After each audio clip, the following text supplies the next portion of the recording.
Namaste. So, I told you as last time that we discussed it, that there need to be some kind of also instrumental measurements taken about when one is doing meditation or pranayama and so on. I am talking about the scans and other things that are possible, which we will work out at a later time, but we need to look into this. So, this is very important to note because you are, first of all, you are IIT, people would like measurements. They would be, if you say, oh, it is like this, they will say, okay, but do you, what is the measurement for that? We needn't go to the extreme. I had a German friend, when I told him about the connection between the Jivatma and the Paramatma, he asked me how many strings are connected. So, we needn't go that far, but he is a German, you must remember. So, that is the attitude, scientific attitude. So, that's okay. So, at least we should have some instrumental analysis by which what I am proposing. Now, with this COVID second wave going on and raining COVID in Delhi, I do not think I can come there right now, at least to protect others, because people keep meeting me, nothing will happen to me. But now that also I would like to discuss here. Why did I say nothing will happen to me? Yeah, there must be some reason. This is part of the course actually, and this is what many people want to know. What I wanted to say is, there are these yogic texts like Hatha Yoga Pradipika, Yoga Sutras of Patanjali. Yoga Sutras of Patanjali is basic. Now you would wonder why exploring consciousness has to go into this. Well, from our point of view, from my understanding, consciousness is very closely linked to also the body and the mind. Mind cannot function without consciousness, and a body fit and in good condition is required to have a healthy mind which can access the consciousness. So, the mind states are decided also by the health of the physical body, plus even the cells of the physical body seem to have some kind of consciousness. They reproduce, they excrete, they throw out what is not required. So, pranayama and other steps in yoga, including asanas, plus yama niyamas, which means regulation in the kind of diet that you have, goes a long way in controlling this.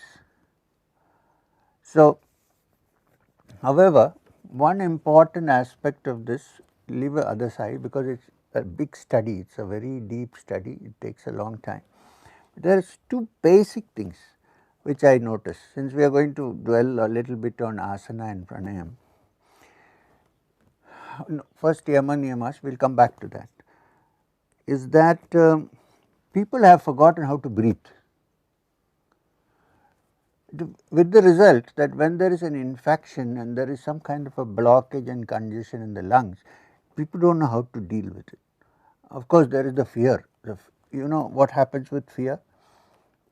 You hear people are dying right and left, there is this fear. So, I have got COVID, now I am going to die.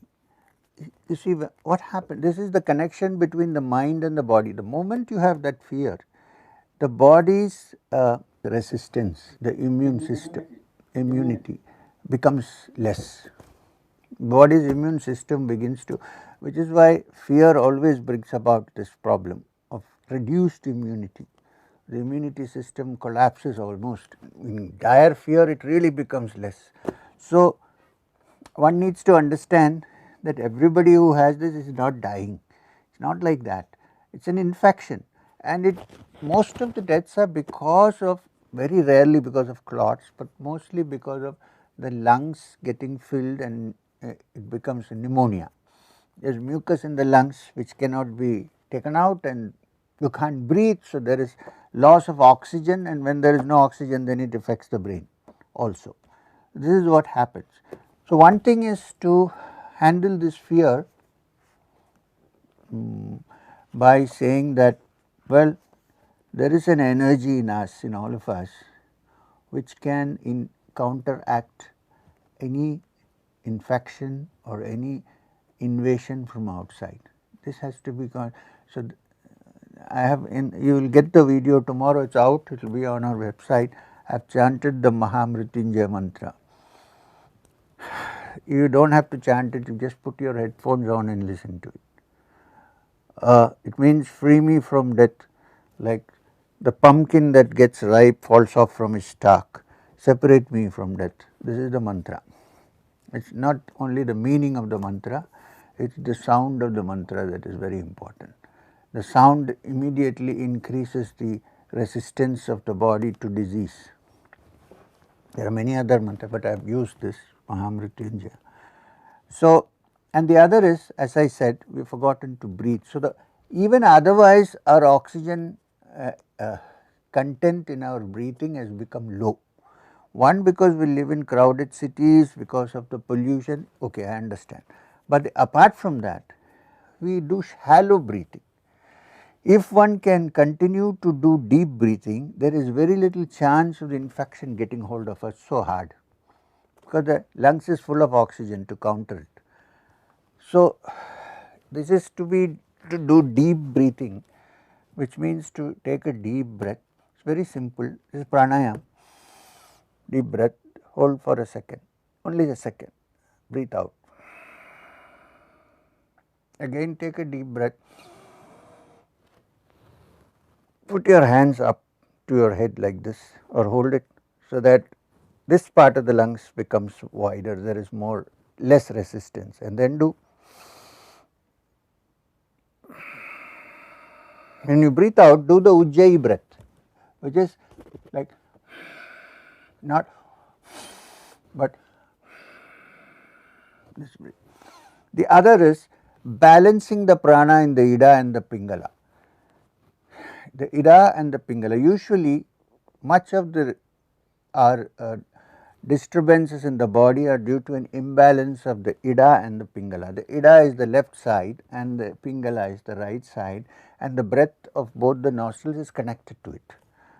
So, Anulom Vilom is something which you should daily practice, whether you COVID, no COVID. If you have been doing it from childhood, there is less resistance today, there will be more resistance today to the entry of this, but we are not, but we can do now, and which is do not have to wait for it to come. That is what I am trying to say. Even those who have a mild attack should start doing, and it will probably reduce it. Now, do you close one nostril, any one? This is traditionally this is how it is kept, but you can use any finger, it is okay. And then breathe in, hold, close this, breathe out, then breathe in through the same nostril, hold, breathe out. This is called alternate nostril breathing, Anulom Vilom. If you do this for a number of times, maybe 15 times, 10, 15 times, and then do the deep breathing, it will be even more effective, the deep breathing. Okay. The other one which we teach in Kriya Yoga, those who have taken Kriya from me will know this practice. Those who are not, I am going to give it separately. Anyhow, maybe it is already on YouTube. It is called the Brahmari. Brahmari, the word Brahmari actually means a bumblebee. There is a bumblebee that comes to your window sometimes and makes. So, you are imitating the bumblebee. This is an excellent pranayama. First of all, recently from the WHO, a very senior doctor sent me a note. It is from 2 scientific journals in the US and England, and their own research in Geneva, which says that the practice of Brahmari produces nitric oxide in the nostrils and sinuses. Nitric oxide is a deterrent against virus, any kind of virus, even the new strain. So, a regular practice of Brahmari, why I am saying this, I am just trying to connect how good health, pranayama, they are all linked together, and from there go to, can somebody explore a consciousness when you are not well or sick or can't. So, This is very important to note.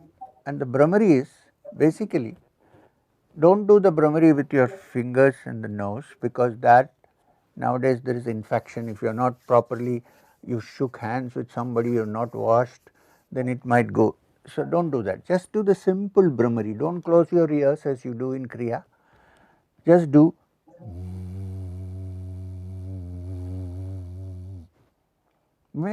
Which means take a breath and try to exhale while making the sound of the Brahmari. Like, you get what I am trying to say? It's like take in.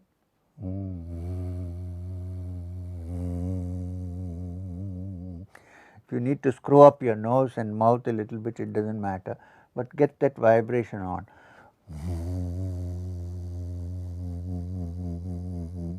Immediately builds nitric oxide in the system, and that is a great deterrent and prevent you against entry. Now this is all physical. Okay, we will go back to exploring consciousness. We have to be alive to explore consciousness, right? So, Yoga Sutras, not only Yoga Sutra Patanjali, the science of yoga is the link between the metaphysical ideas that are presented to us by the darshanas, like Sankhya, Vedanta and so on, which talk about consciousness, and the link between us with our limited and conditioned mind to understand what they are saying. This is yoga, the science. You can say science or art or whatever you want, it does not matter. The technique, I will put it that way. Why? Because our minds, you can even say brains, are so conditioned that we are not able to explore that which is beyond what we can access only through our five senses. Scientific instruments can go beyond the five senses, but that also cannot go beyond to the extent of touching consciousness. With my ordinary eye, I cannot see something which is very small, like a plant cell. If I slice a stem and put it on, how do I see how it functions? Through a microscope. So that microscope is an extension of my sense of sight, chakshu, one of the indriyas. A telescope helps me to see far, but as it is, my eye is conditioned to a certain distance. Beyond that, it cannot see. In the same way, there are hearing aids which help us get frequencies which the ears have now failed to get, suppose. So, these are extension instruments. We are saying there are also other instruments of perception in the human mind, I am sorry, in the human body and brain, which are usually not active. No, they are dormant. Many, they are dormant, which means what? When you say dormant, they exist, but they have not opened up or explored enough. That is what it means. We are saying in yoga, the yogis say, the rishis say, that in the human brain, there are other instruments of perception which are lying dormant and which can be activated. When these are activated, then one's range of observation and experience exceeds what you can see only through your five senses. Now, normally when I say I know about something, it is like I make an image of that, whatever I see, through my instruments of perception. Suppose I am seeing, the instrument of perception is the eye. Now, with my eye, I can see only up to a certain limit, beyond that I cannot see. So, with the input that comes from a limited eye, that is the input, the data, that is fed into my brain, which is a fantastic computer. And this computer then builds a beautiful image of what I see. But remember that the input or the data comes from an instrument which is limited in its perceptions.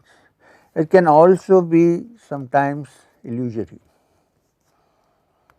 and therefore, the data that comes is often incomplete, sometimes even completely wrong. Here is an example. The sun rises in the morning, the sun sets in the evening. This is what the instrument of perception, my eye, says.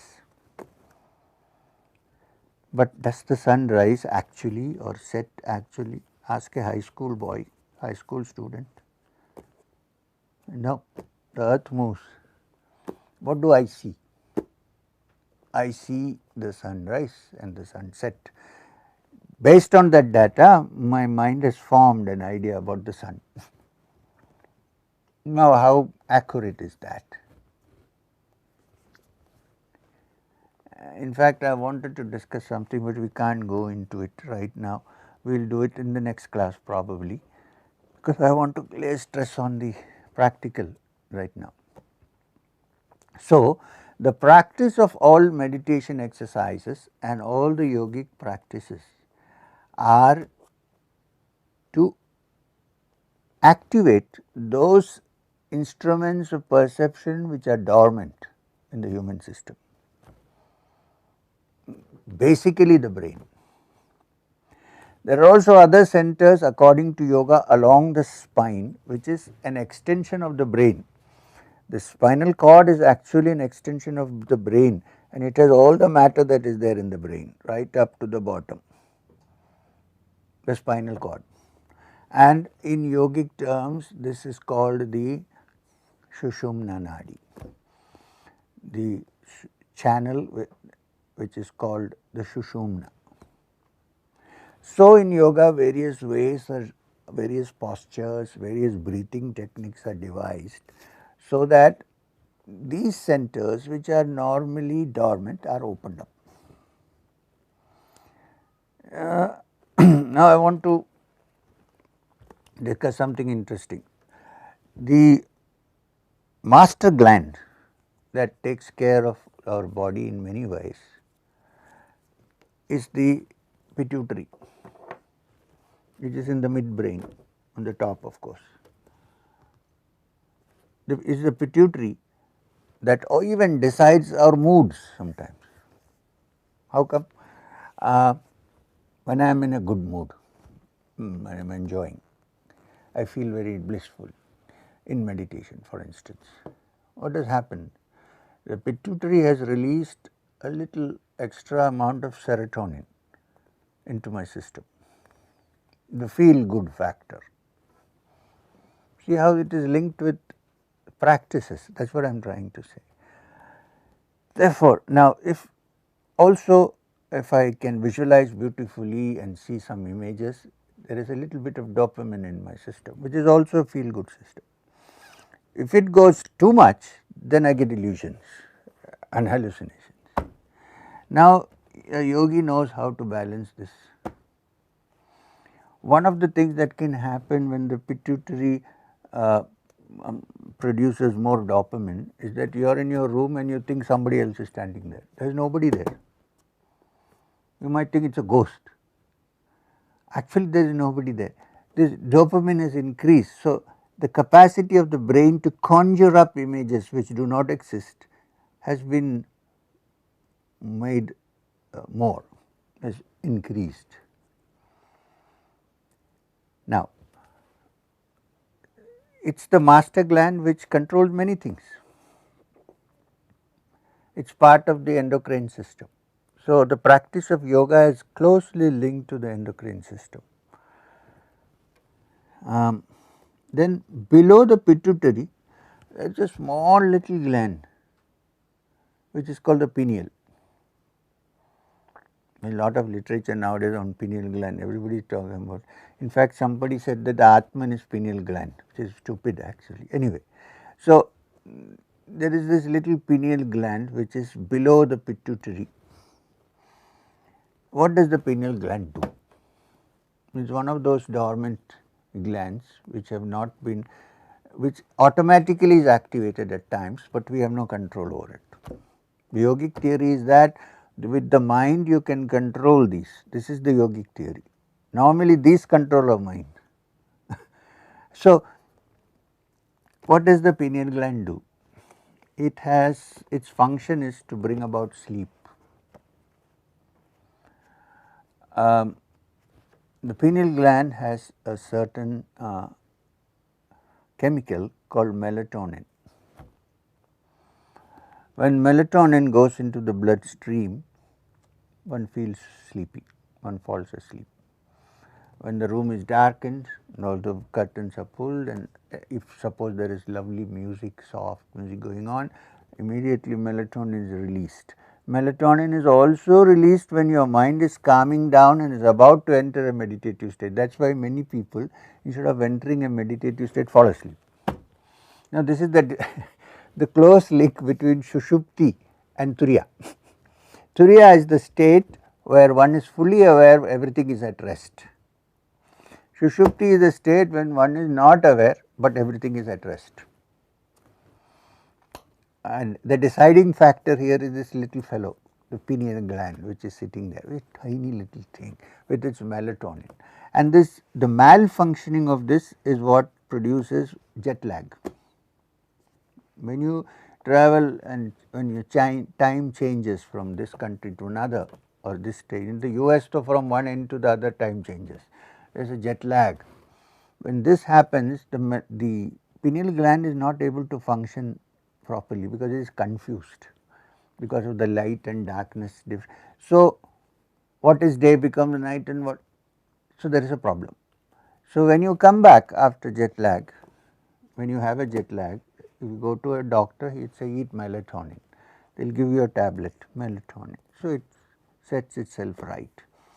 Now, let me explain to you a yogic process to set it right. Okay, before that, I travel abroad, and now this COVID has stunted all my travel, but usually I travel quite a bit. There are people who travel with me, they are usually surprised if why I do not have a jet lag. I did not get a jet lag even in Finland. In the season when I went to Finland, there were no nights, there were only days, but I slept when I wanted to sleep.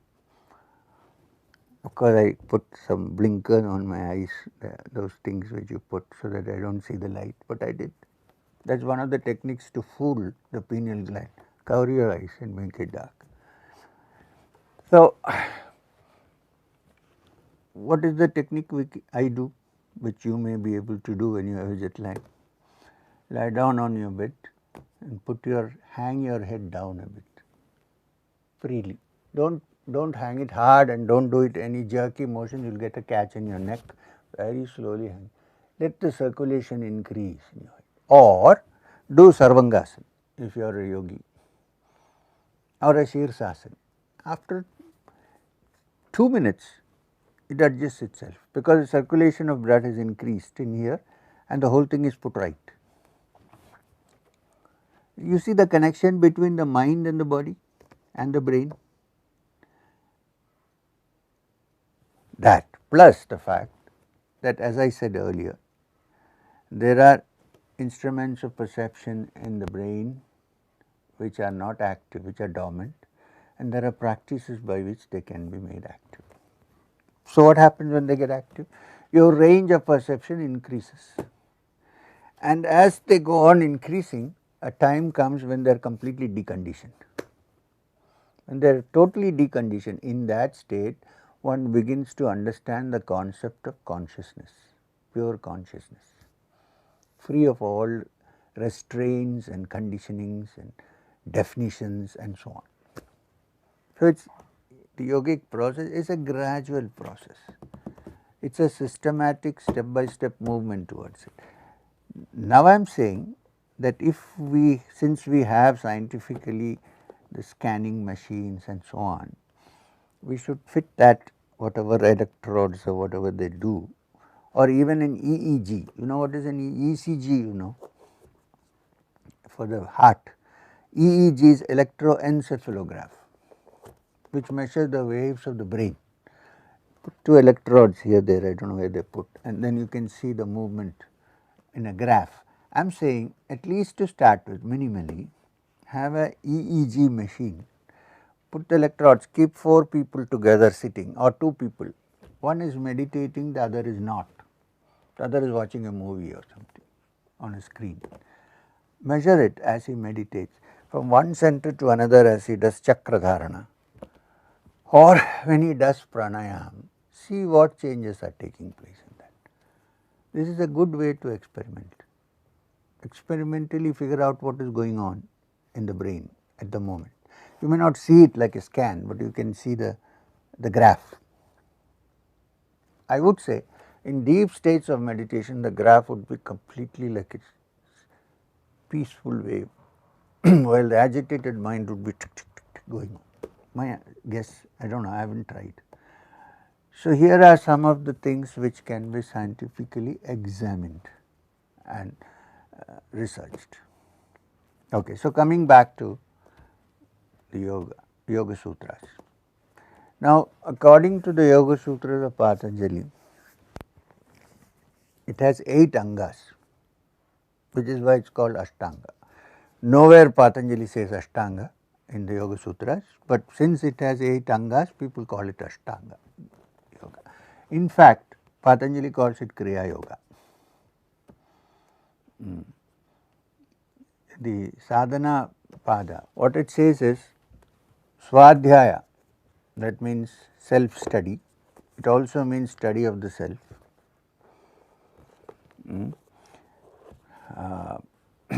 Ishvara pranidhanani, surrendering to the Supreme. When you say surrendering to the Supreme, it means I am saying that with my conditioned mind it cannot be understood.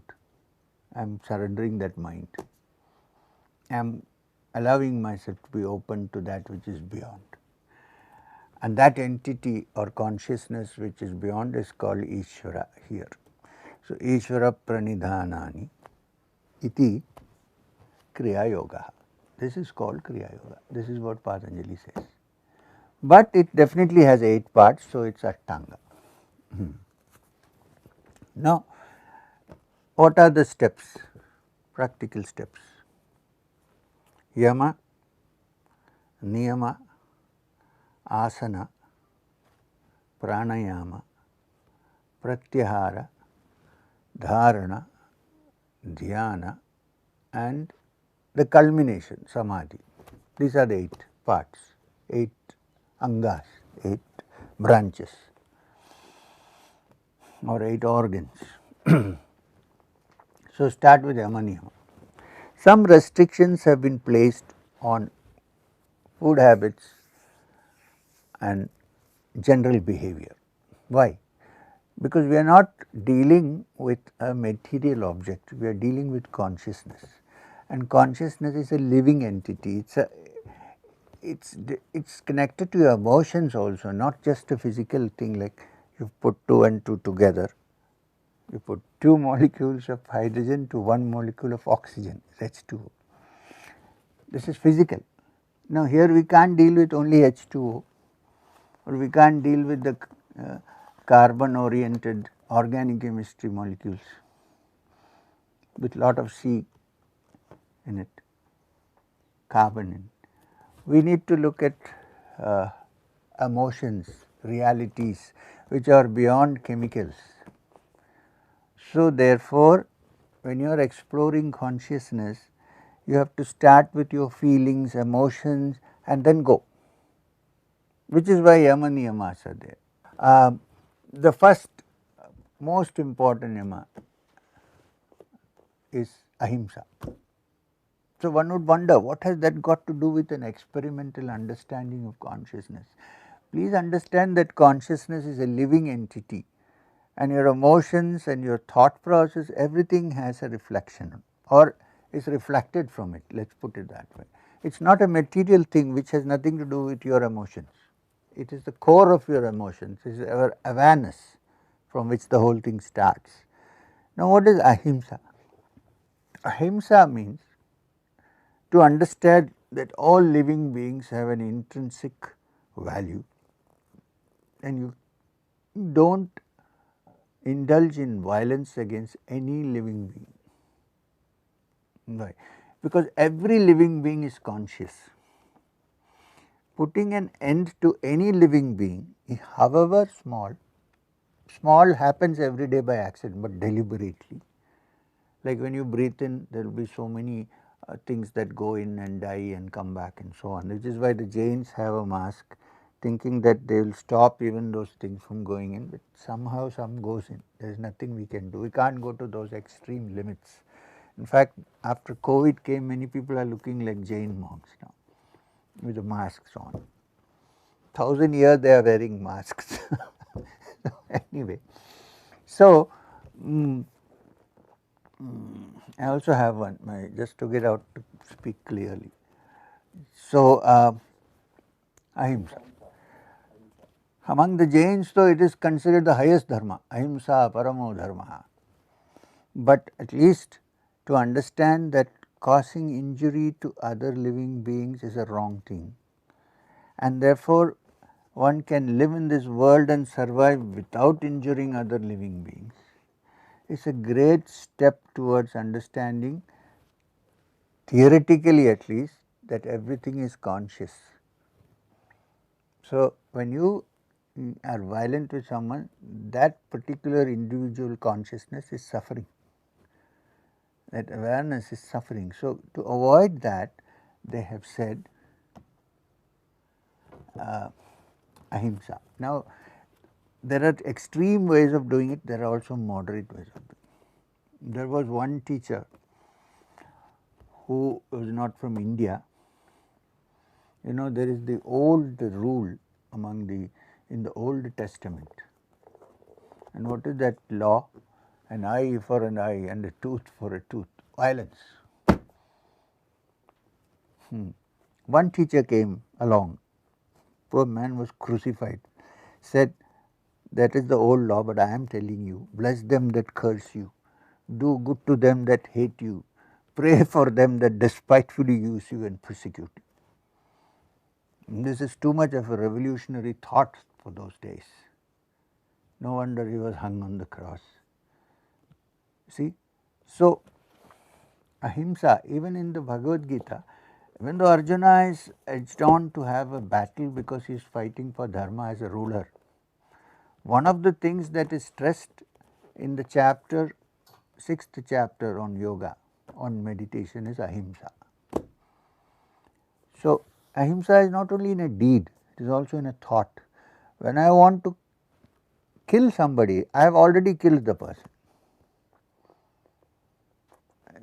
Now, when you said this is not scientific because we are talking about, see, consciousness is not a material, it is linked to your emotions, it is linked to your thoughts, and to go there you need to also understand your thought process, your mind. It is not a material object, you can't put it in a weighing machine and say, oh, how many kgs, not possible. So, this is ahimsa. It is more a state of mind than actual, like you are sitting and meditating and a mosquito comes and bites you, get irritated, you say, that mosquito is dead. You can't help it.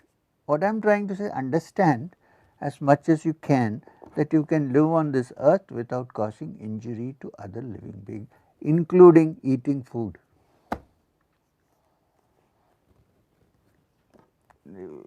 People are vegetarian not because they are holy, because they do not want to kill animals.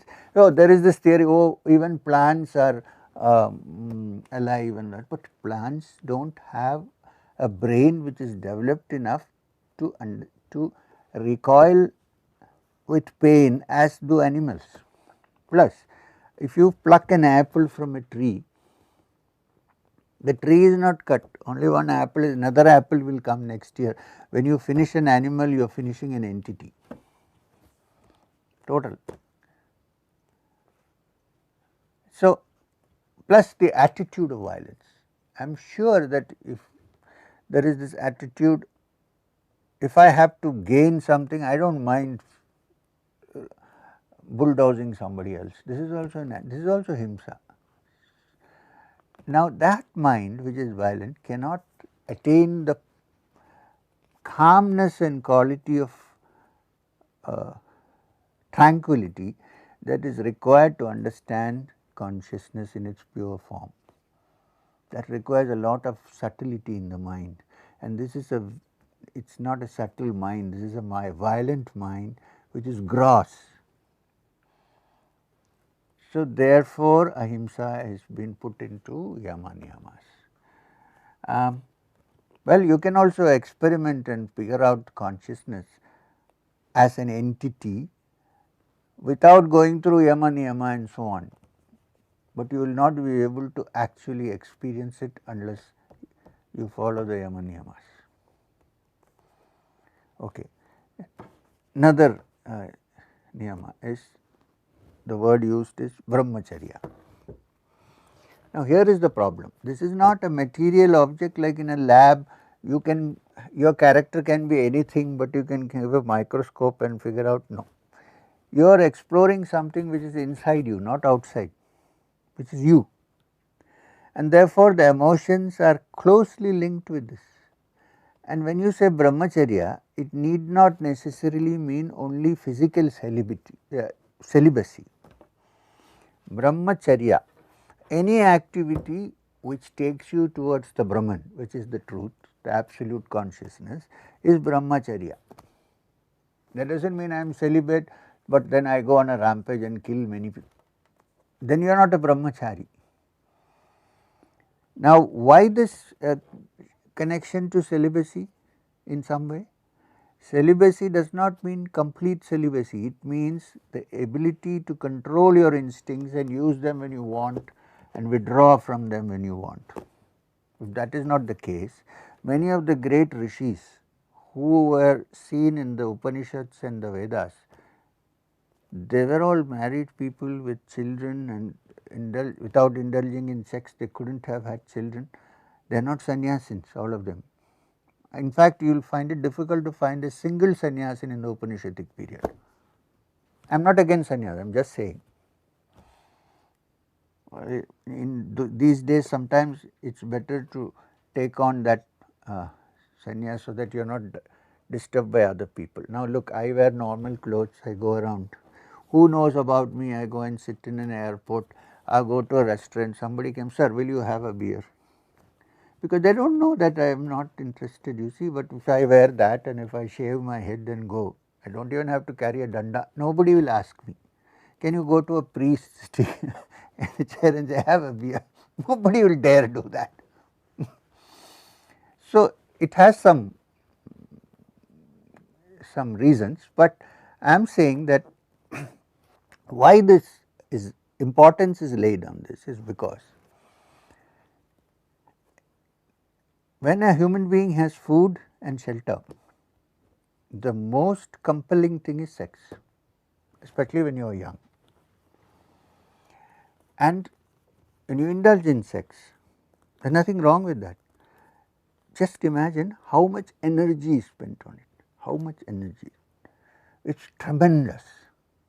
There is no energy which is that you spend which is as much as when you have a climax, for instance, physically. It is a burst of energy. Now, if this continues all the time, you know control, where is the energy left even to inquire into these matters? You need extraordinary energy and complete attention.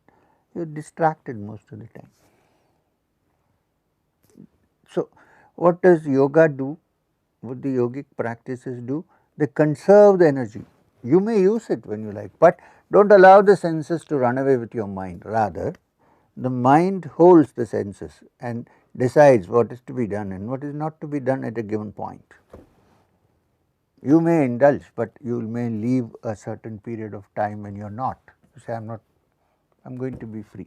Now, if there is a cooperative partner, that will be great, but if not, we have problems, that is a different matter.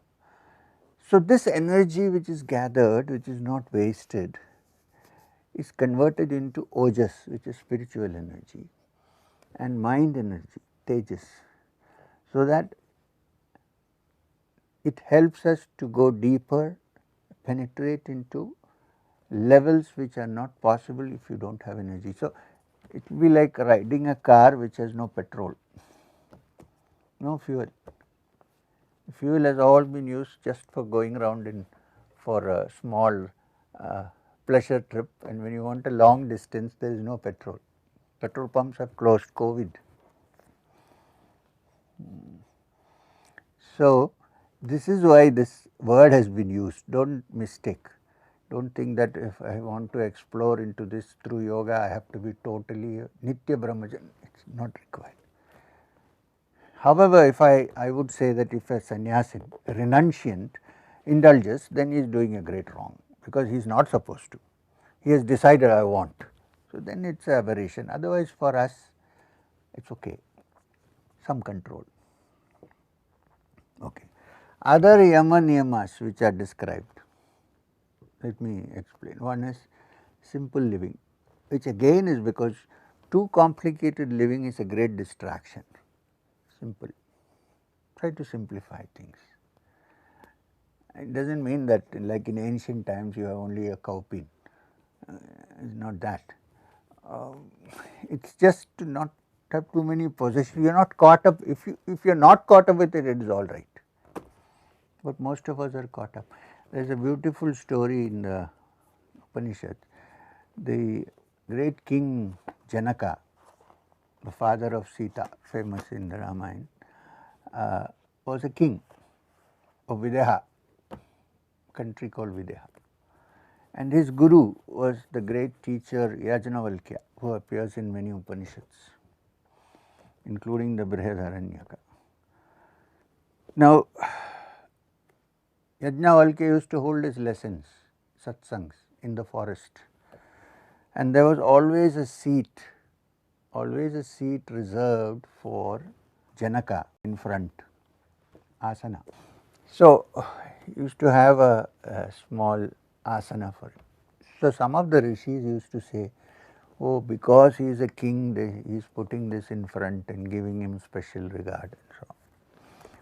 So, one day somebody came running, a messenger, saying that there is a fire in Videha. A fire has broken out in Videha. So, the rishis and others who were sitting, who had nothing other than a kamandalu or a few clothes, they started running helter-skelter because they thought it is going to go. And Janaka was sitting steady and saying, yes sir, so what were you saying just now? Let us continue with the teaching. So, Yajnavalkya pointed to this man and said, this is why his seat is reserved here. You have nothing and you are so worried about that small thing. He has everything to lose, but he is sitting here. He wants to know the truth, which is why this simple living is prescribed. So, there are a few things. Then food, simple food, which means do not overeat and do not undereat. Do not starve. A yogi is not one who has lot of upavasas and he starves. No, he eats food every day, but he eats it moderately. Except when it is too heavy, he might fast for a day, intermittent fasting, but not like dying by not eating food. That is not yoga. That is not a yogi's creed.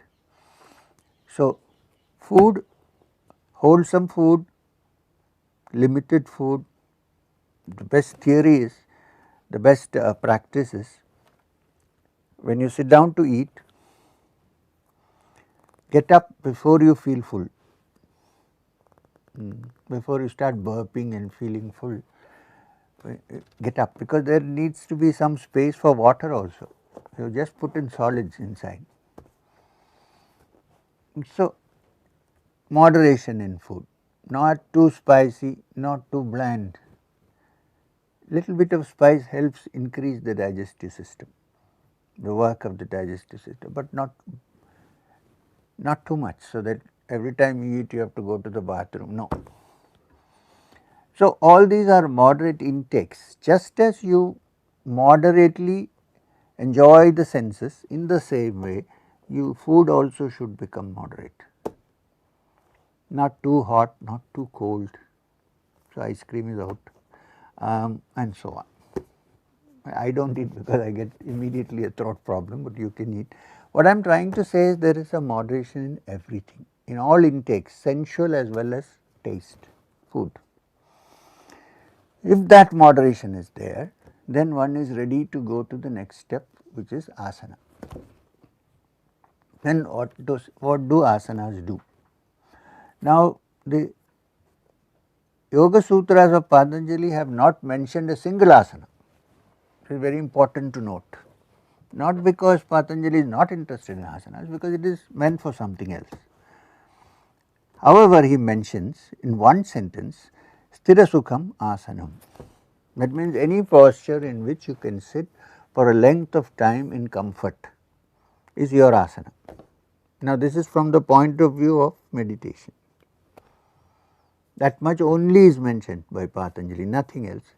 If you want to elaborately understand asanas and how they have an effect on the body and the mind, importantly, then you have to go to the something as a classic text on yogic practice called Hatha Yoga Pradipika by Shivatmarama, Swatmarama. It is an ancient book, at least 300 years old, maybe 200 years old. It is called Hatha Yoga Pradipika, also available in translation. This elaborately describes the different asanas. In fact, it begins by saying that only there are 83 lakhs of asanas which only Shiva understands, we do not know, that is how it begins. Only Maheshwara understands the 83 lakhs of asanas, because they say there are as many asanas as the species on this earth. 83 lakhs is a rough estimate. It is only Maheshwara. However, the great teacher Maheshwara has given us 83 asanas to practice, which means each for each species one. So, for each lakh one. So, 83 asanas are described. You do not have to do all the asanas, you can still pick and choose and take 20 asanas out. I have made a model of 20, 21 asanas, which many people are practicing as yam yoga now. You do not have to say F yoga, but there are these. Now, among the asanas, there are asanas which are done where your spine is bent in front. These are the practicals, and the spine is bent backwards and the spine is twisted this way or that way, where you lie supine facing the earth, you lie face with your face up looking at the sky, and asanas where you sit in a posture with your legs folded in different patterns.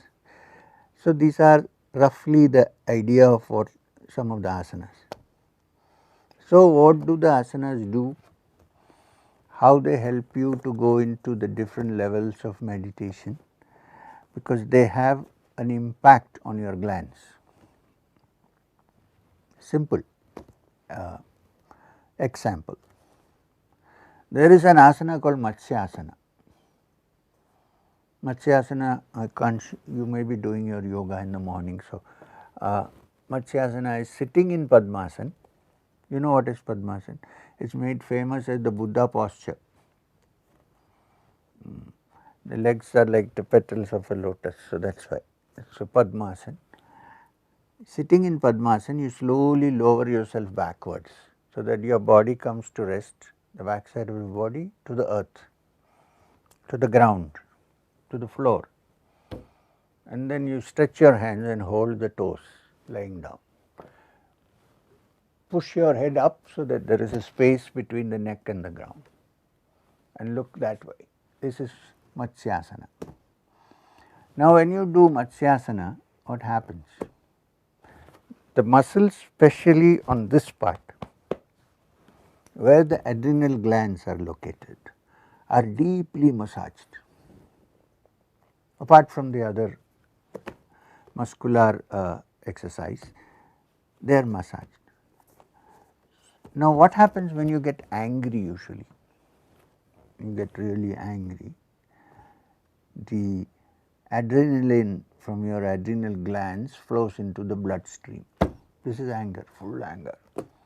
Body gets heated up, little bit temperature rise. Everything happens because a small bit of adrenaline is in your blood, more than usual, injected, and it comes from the adrenal glands, adrenal glands.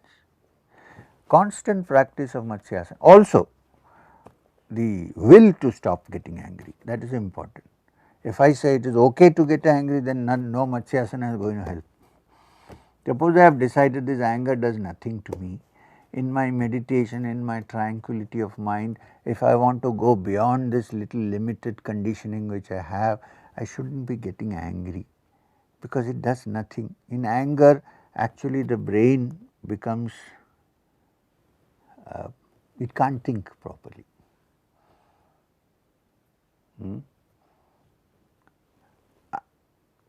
In anger, a watchman may go and slap the head of the institution in anger, because at that point his reason does not work, that he is the boss and I am the work, nothing happens. In the south of India, in Karnataka, there was a great philosopher and a mystic called Basaveshwara, Basavanna. He has written a lot of wonderful vachanas. The Lingayats originate from Basava. He said something very interesting. He says that when you get angry, when you are angry, nothing is happening to the guy who you are angry with. You are burning your own house inside.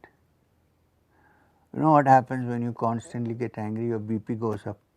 Then your heart problems will begin very early. So now what happens? Now anger is supposed to be a mental state. But what is the physical equivalent, chemical equivalent to that state? What is the chemical impulse? It is the adrenaline. Now, if you decide it is better to do things without getting angry, better to be peaceful and carry on with life, then if you then also do Matsyasana regularly, I bet you can bring your anger under control. People usually ask me this question, I do not want to be angry, good, first step taken, but I am getting angry, how do, so do Matsyasana regularly, half a minute or 1 minute every day for 6 months and see if your anger is under control. You have to be willing to control it, of course. If you think it is okay to be angry, then no Matsyasana, nothing will help.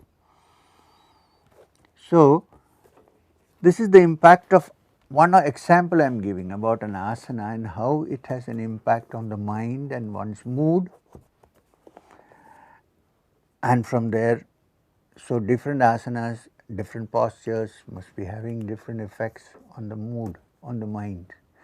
And since we are dealing with consciousness, the first step is body to mind, then mind to that which is subtler than the mind, which is awareness, consciousness and so on. If it exists, I think it does. So, this is tomorrow we will go into a couple of asanas and look at the psychological effects and the chemical effects of these asanas and move forward.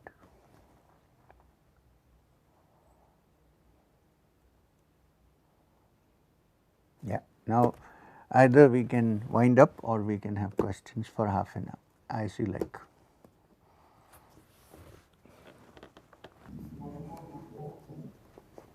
So, may I ask a question, sir? Yes, please.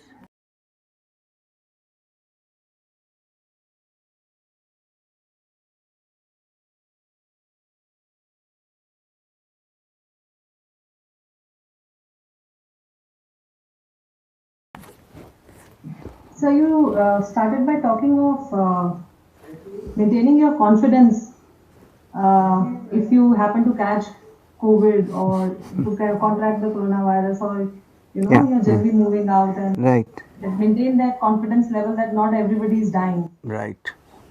But then there is this thin line between confidence and overconfidence. Yes. Now, people misinterpret these words sometimes to think that they need not follow the guidelines. They don't have to follow. They don't need to follow social distancing. This is very important to note. This is I have posted on the video also about which I talked, that take all the steps that are medically necessary. Having taken those steps, social distancing, keeping your hands clean and not taking them to your face all the time, mask so that you do not breathe in or you do not breathe out to somebody. Maintaining all this, I am saying one should not have this fear that everybody is going to die. This is what I am talking about. You, like they say, trust in God, but tie your horse or it may run away. So, physically all these precautions are essential. I am not saying no. Having taken all these precautions, I am saying psychologically one is affected by this fear. I am only saying that that should not be there. It is not as if I am fearless, so I will not wear a mask. It is not. Look, I am also wearing a mask. We should invite disaster where there is none. Having said that, what I said was people usually as soon as they get infected, they get this tremendous fear that they are going to die. Even if it is a mild infection, they have tested positive, finish from that day, because I get close to 100 WhatsApps every day from people who are afraid of getting infected, who have been mildly infected, who are seriously infected. I deal with them. So, I know that there is a great deal of fear. Why? Because fear interferes with your immune system. So, your immune system becomes weak when you get frightened. You should be practical, take necessary steps, but there is no need to fear, because everybody who gets COVID does not die. I think that many cases the fear builds the it conditions the immune system so that it becomes almost powerless. So, therefore, it is good idea to have faith, to have listening to some mantras of chanting and so on and so forth. So, that will instill some strength. So, you come out faster from the hospital than you went in. That is what I mean. I am not saying that if you have an infection problem and you are chest congestion, you should not go to hospital. I am not saying that. I am only saying you will be able to deal with it better this way. That is all I am saying. Thank you, sir. You are good you asked me this question, because people should not get the wrong idea. Yeah, absolutely. Even I mean, even having contracted the virus in the initial stages, if you follow some steps like inhaling steam and all, you can prevent the virus from getting into the lungs and stuff. Absolutely, absolutely. Yeah. Yeah, also deep breathing. As I demonstrated, deep breathing, anulom vilom, alternate breathing and Brahmari. These are very useful techniques. The Brahmari especially because it builds the nitric oxide in your system, inhalation system, so that it stops too much of the virus is going into the lungs and affecting the lungs. Deep breathing, because all the bronchioles in your lungs expand and open up, and they have enough oxygen so that they do not go down very easily. The fight becomes stronger. They do not succumb to a passing virus. You know what I mean? So, these are important steps to follow. Especially I would say that in this particular stage we are passing through, when the new wave, the new kind of virus has come, some modified thing, and it is in a particularly virulent mode. Now, previously, now it looks like even if you do not touch your fingers to your nose, it can come through the air and go inside. This is the time when Brahmari would be very useful. If you do twice a day, thrice a day, it takes 2 minutes to do this exercise. However, again I repeat, all precautions have to be taken. Scientifically physical science, as far as physical science is concerned, there is this shortage of oxygen cylinders going everywhere now. I want to tell you that there are portable oxygen apparatuses available, even those are not available now, which may be very useful to buy and keep and share. You only to have different masks for different people. a little bit of oxygen. It's operated by battery. You just switch it on and put the oxygen meter in your finger and see how the oxygen is going up. Yeah, we have it in our swastika. Yesterday I experimented just to see if it is working. My normal oxygen count, because of my way of life and my meditation and my pranayama, is around 98 normally, 97, 98. So, that was the initial reading when they put the thing on the finger, the little instrument. So, then I put on that and switched on the oxygen apparatus. It went to 100, 102, 100. When it came to 102, I had that weird feeling of floating. So, I said, enough, I am just trying out for fun. So, these apparatuses are available. So, if there is the fear of oxygen, better to get these. Deep breathing will solve most of the problems. And drive less, because you are polluting the air with the fumes. Buy electric cars, why not? I am not advertising for Tata's Nexon, I am just saying, but buy electric cars. I think electric cars are a great solution soon, because they will reduce the pollution to almost minimum. Well, what to do with the discarded batteries, that is something to be worked out later, but at the moment.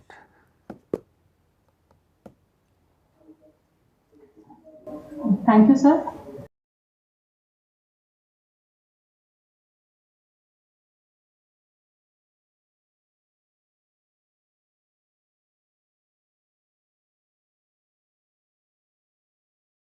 Thank you, sir. So, thank you so much for explaining the concept of Brahmacharya. My question is, sir, how to control the thoughts when it comes to practicing Brahmacharya? I mean, abstinence seems easier and it is doable also. But especially in this digital world, and since everything is based on the virtual network, Yes. it becomes slightly Yes, yes. and then it leaves a lot of guilt I agree with you. inside when you are not able to control such thoughts. It's not slightly difficult, very difficult. Let's put it that way. So, what do I do? Okay, I am not a non-digital man totally. Okay, I also look at YouTube. I do little bit of. Okay, so what I do is I look at things, but when I go to YouTube, there are hundreds of things which are not what you thought, what you described. There are wonderful things also digitally available. There are talks, innumerable. Look, you go to, I am not trying to praise myself, but go to the YouTube, go to that lens like thing there and press and look for Sri M. Many talks are there. Okay. If you do not want to see Sri M or listen to the talks, go to the great masters of music from old times. Bhimsen Joshi,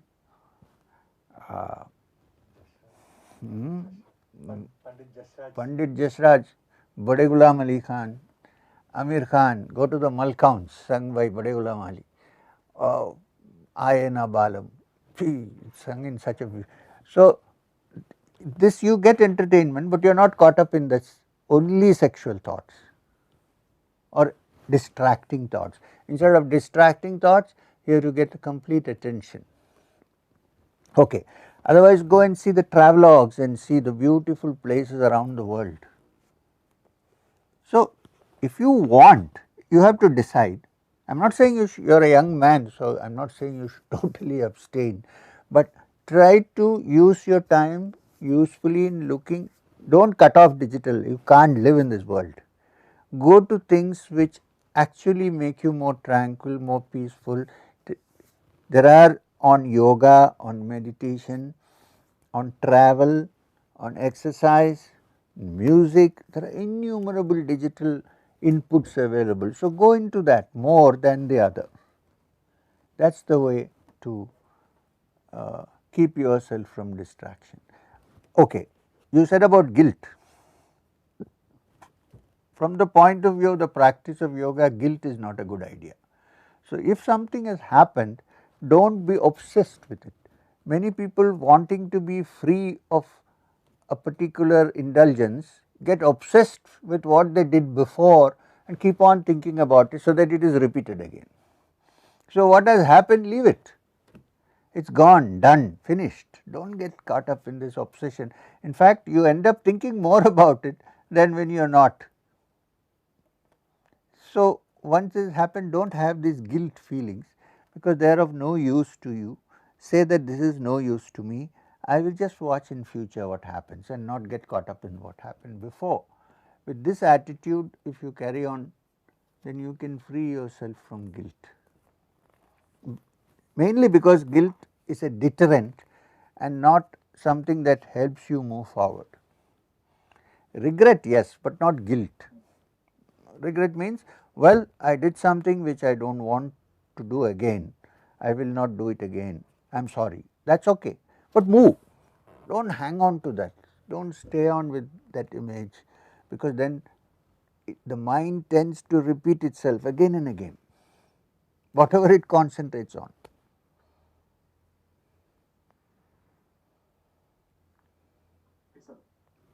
Thank you, sir. Thank you. I hope you got what I am trying to say. We all pass through all these phases, I was also young once upon a time, but we can get out of it. I must tell you, I remember there was this great teacher, he is no more, called Swami Chinmayananda. You must have read his Gita, you must have read his talks. He was one of the first persons to talk to teach the Gita in English properly, and lots of young people were affected by him because of that, Swami Chinmayananda. So, once I remember a person came to him and said that everything is okay, Swamiji, I can stop, but I can't do without my Sunday beer. So, Swamiji looked at him and said, look at this, Swamiji, do you think he never had beer before? He said, I might have had more beer than you ever had at your age, but I was able to give up, so why can't you? So, we can, it is not once something is done, it does not mean you cannot get out of that. I am not asking whether you should have beer or not beer, I am just giving you an example of how one can, if one has the will, find a way. Sir, if I may ask, Yes, please.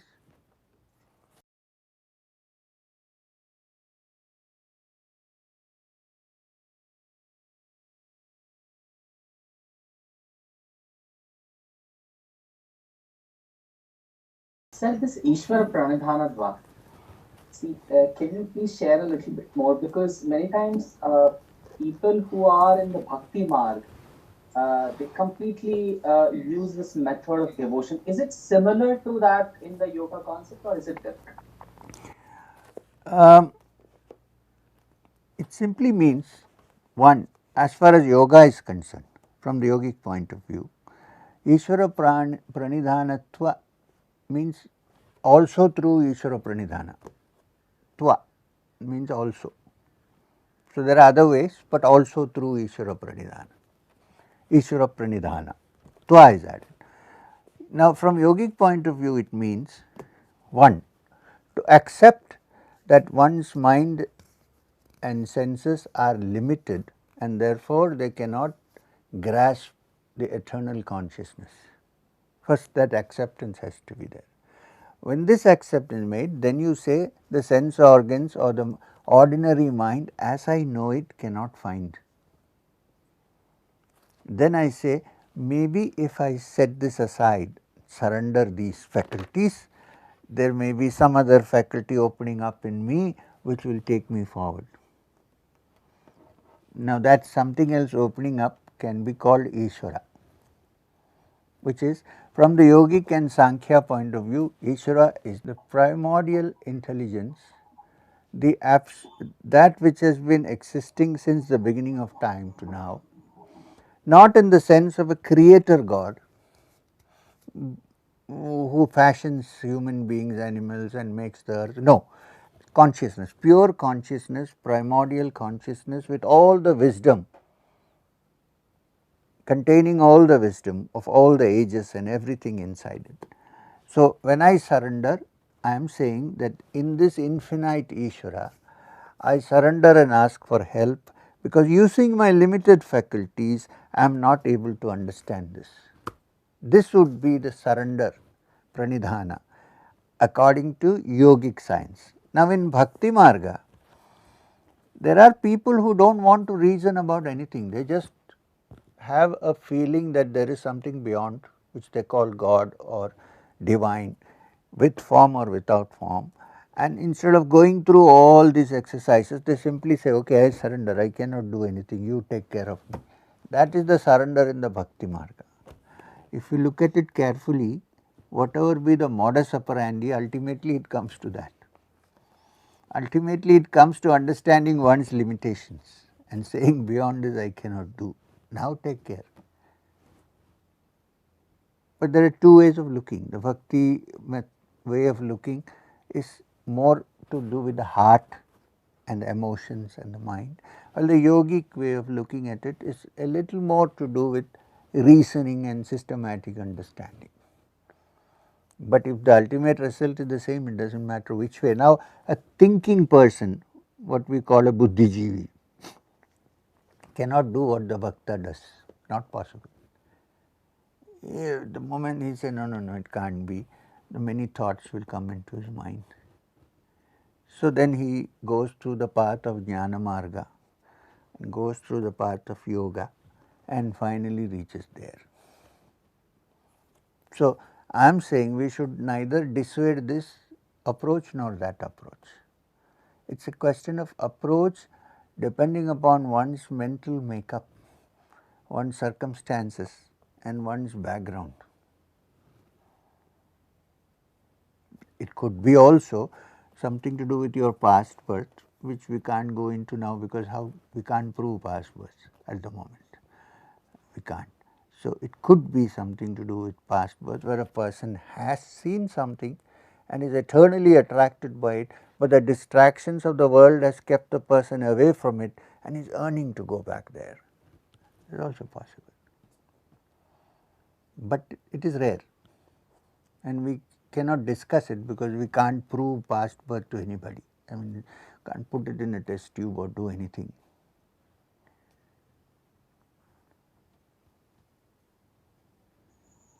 Thank you, sir. Thank you very much. So now I think we can wind up for the day. Thank you very much. Namaskar. Thank you, sir. Namaste. Thank you so much. Thank you, sir.